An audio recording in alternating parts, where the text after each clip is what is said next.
नमस्कार दोस्तों, आपका हमारे YouTube चैनल मोहल्ला पाठशाला पर स्वागत है। जैसे कि पिछली वीडियो में हम लोगों ने लेक्चर 3 नंबर सिस्टम में पढ़ा था, उसी के आगे आज लेक्चर 4 हम बताएंगे विभाज्यता का नियम। विभाज्यता के नियम में क्या है, आज 6 से विभाज्य का नियम बताएंगे। तो जो 6 से विभाज्य का नियम है, सबसे पहले तो हमको मालूम होना चाहिए 6 किसका फैक्टर होता है, तो 2 और 3 का। तो जो 2 का नियम है, 2 का नियम और 3 का नियम, 3 का नियम जिस संख्या पर अप्लाई हो वो 6 से विभाज्य होगा। 2 का नियम मैंने क्या बताया था और 3 का नियम मैंने क्या बताया था। 2 का नियम बताया था जो संख्या हो उसके इकाई का अंक, उसका जो इकाई का अंक होगा, इकाई का अंक वो क्या होना चाहिए, सम होना चाहिए।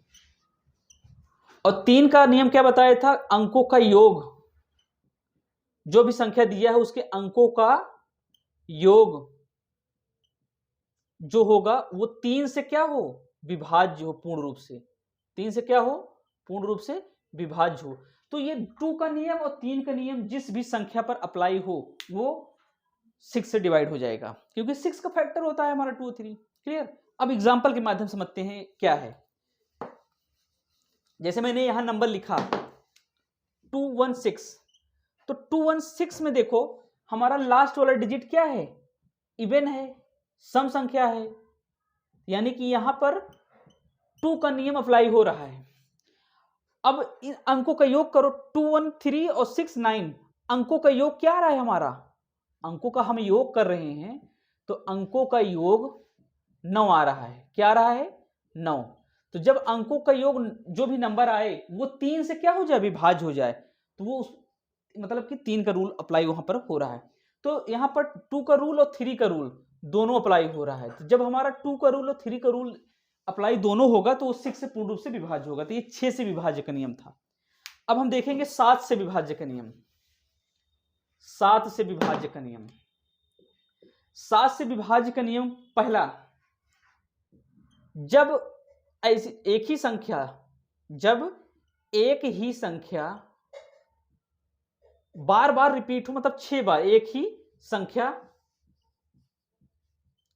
संख्या 6 बार रिपीट हो। कितनी बार, 6 बार रिपीट हो, तो वो हमेशा 7 से विभाज्य होता है। जैसे एग्जांपल के माध्यम से समझो, जैसे मैंने यहां लिखा 1 1 1 1 1 1, तो 3 3 6 हुआ, 6 डिजिट है ना, 1 1 1 1, तो ये हमेशा 7 से विभाज्य माना जाएगा। या मैं लिखूं 2 2 2 2 2 2, तो किससे विभाज्य होगा, 7 से विभाज्य होगा। मतलब एक ही संख्या की बार बार क्या हो, पुनरावृत्ति हो, रिपीट हो, तो 7 से विभाज्य माना जाएगा। अब इसमें एक नोट लिख लेना। नोट ये है कि ऐसी संख्या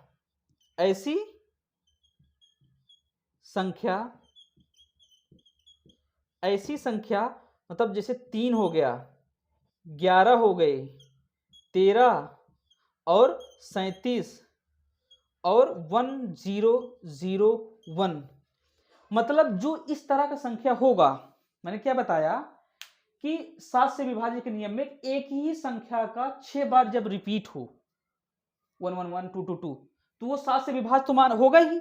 उसके साथ साथ इस तरह की संख्या और किससे विभाज्य होगा, तो नोट है ये, ऐसी संख्या 3 से भी विभाज्य होगा, 11 से भी विभाज्य होगा, 13 से भी विभाज्य होगा, 37 से भी विभाज्य होगा और 1001 से भी विभाज्य होगा। उससे भी पूर्ण रूप से डिवाइड हो जाएगा, कट जाएगा। तो ये नोट के तौर पर इसको लिख लेना कहीं पर या याद कर लेना, 3 11 13 37 और 1001। अब हम अभी 7 का 2-3 रूल है, 7 का रूल और देखते हैं।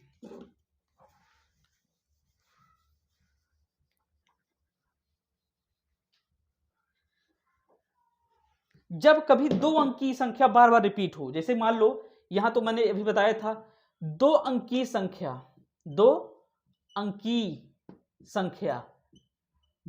संख्या इस तरह से रिपीट हो, जैसे मान लो मैंने लिखा 47 47 47, तो इस तरह के नंबर को भी हम बोलेंगे कि वह 7 से पूर्ण रूप से विभाज्य हो जाएगा, 7 से पूर्ण रूप से विभाज्य हो जाएगा जब इस तरह की संख्या दिया जाए। तो जैसे 47 47 47, या मान लो दे दिया 20 तो ये भी माना जाएगा 7 से विभाज्य। या मान लो दे दिया 25 तो ये 2 अंक की संख्या है। मतलब जब 2 अंक की संख्या बार बार रिपीट हो इस तरह से तो वो भी क्या होगा, 7 से विभाज्य माना जाएगा पूर्ण रूप से।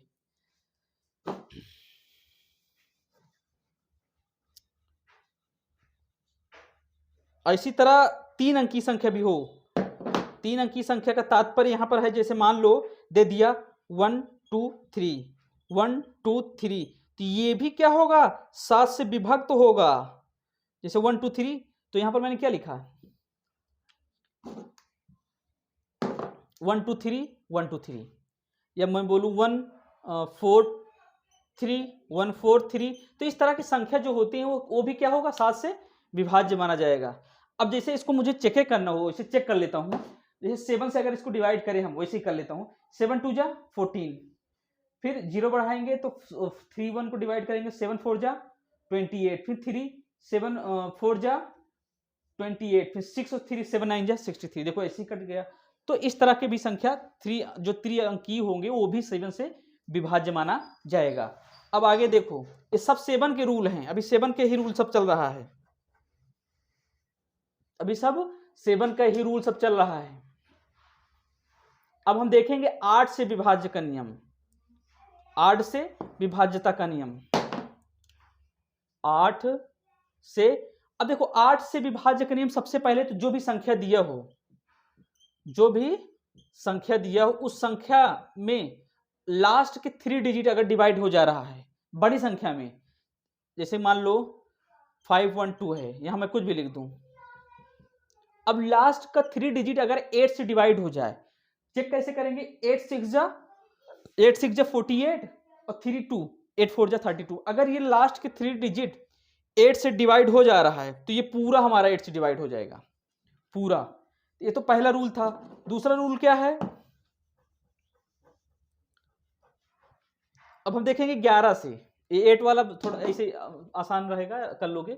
इंपॉर्टेंट 11 से विभाज्य का नियम है।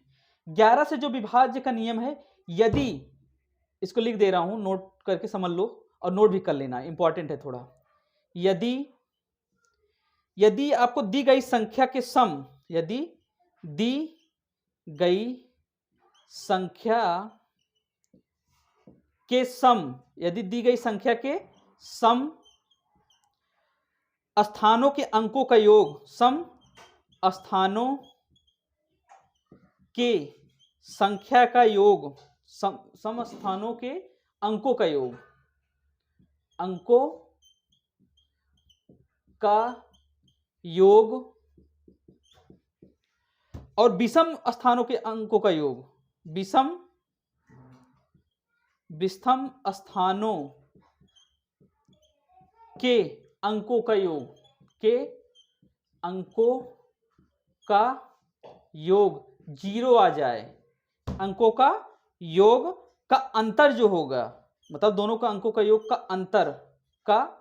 अंतर हमारा क्या आ जाना चाहिए, 0 हो, 0 आ जाए तो वो 11 से विभाज्य हो जाएगा। मैंने क्या लिखा, यदि दी गई संख्या के सम स्थानों के अंकों का योग और विषम स्थानों के अंकों का योग का अंतर, मान लो जैसे सम के स्थानों का योग आ रहा है 9 और विषम के भी आ रहा है 9 और दोनों घटाने पर हमारा क्या आ जाए 0, तब वो हमारा क्या माना जाएगा, 11 से विभाज्य है। फिर से इसको समझो अच्छे से, मैंने क्या बोला, यदि दी गई संख्या के सम स्थानों के अंकों का योग विषम स्थानों के अंकों के योग का अंतर दोनों को घटा दें तब वो हमारा 11 से विभाज्य होगा। तो इसको एग्जाम्पल के माध्यम से हम समझते हैं। जैसे मान लो एक एग्जाम्पल है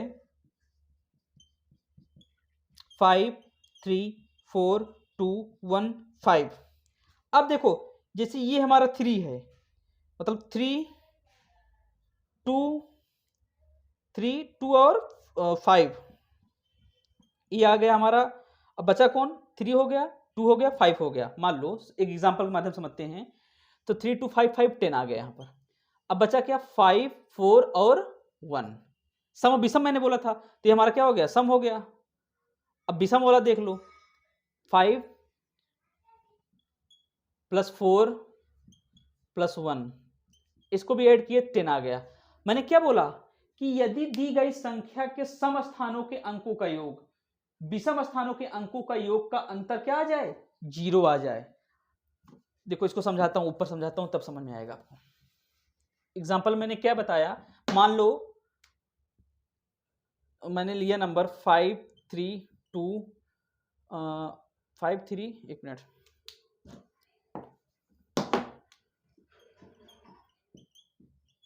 ये नंबर लिया। अब इसको चेक करना है कि क्या ये 11 से विभाज्य होगा। तो मैंने क्या बताया, अब इसमें हम देखेंगे जो सम अंकों के स्थान, मतलब जो सम स्थान के अंकों पर है और विषम का, दोनों का योग कर लेंगे। तो देखो जैसे सम में कौन है, 3 2 और 5, इनको दोनों को ऐड, तीनों को ऐड करेंगे तो क्या आ जाएगा, 10 आ जाएगा। और 5 4 और 1 को ऐड करेंगे तब भी 10 आ जाएगा। दोनों को जब घटा देंगे 0 आ जाएगा। तो जब 0 आ जाए समझ जो 11 से क्या है, विभाज्य। तो इस तरह से हम विभाज्यता का रूल आज पूरा खत्म किए। अब अगले वीडियो में हम लोग मिलेंगे नंबर सिस्टम में ही अगले टॉपिक पर, और उसमें उसके बारे में चर्चा करेंगे। तो आप लोग बस वीडियो को ज़्यादा से ज़्यादा शेयर करो और लाइक करो, सब्सक्राइब करो। Thank you so much.